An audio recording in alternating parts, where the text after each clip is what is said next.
আবার গরমের দাপট বাংলায়। দক্ষিণবঙ্গ জুড়ে ভ্যাপসা গরমে অতিষ্ঠ মানুষের প্রাণ, ছাড় নেই উত্তরের মানুষদেরও।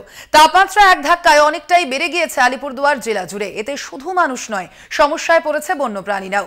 গরমে বিভিন্ন জলাশয় শুকিয়ে যাওয়ায় বন্যপ্রাণীদের পানীয় জলের সংকট দেখা দিয়েছে। তাদের কথা মাথায় রেখে কৃত্রিম জলাশয়ের সংখ্যা বাড়ানো হয়েছে বক্সা ব্যাঘ্র প্রকল্পের জঙ্গলে। গরমের দাপট থেকে পশু পাখিদের বাঁচাতে কিছুদিন আগেই চিড়িয়াখানাগুলিতে দেখা গিয়েছিল রয়্যাল ট্রিটমেন্ট। ব্যবস্থা করা হয়েছিল স্ট্যান্ড ফ্যান কৃত্রিম জলাশয়ের। আবার সেই ঘটনার পুনরাবৃত্তি।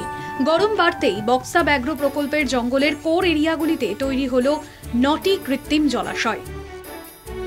কৃত্রিম জলাশয় যেগুলো থেকে আমাদের ওয়াচ টাওয়ার থেকে যেখানে যেখানে পাইপলাইন করা আছে বা পাইপ দিয়ে দেওয়া সম্ভব, সেইগুলোকে আমরা একদম পরিপূর্ণ রাখার ব্যবস্থা করছি, যাতে এই তাপমাত্রা এবং এই চরম গরমে জীবজন্তুরা একটু শান্তি স্বস্তি পায়, তারা সেটা খেতে পারে, সেটাতে তারা স্নান করতে পারে, এরকম একটা ব্যবস্থা। বৈচিত্র্যময় বক্সা জঙ্গলে রয়েছে হাতি, বাইসন, হরিণ সহ নানান বন্যপ্রাণী।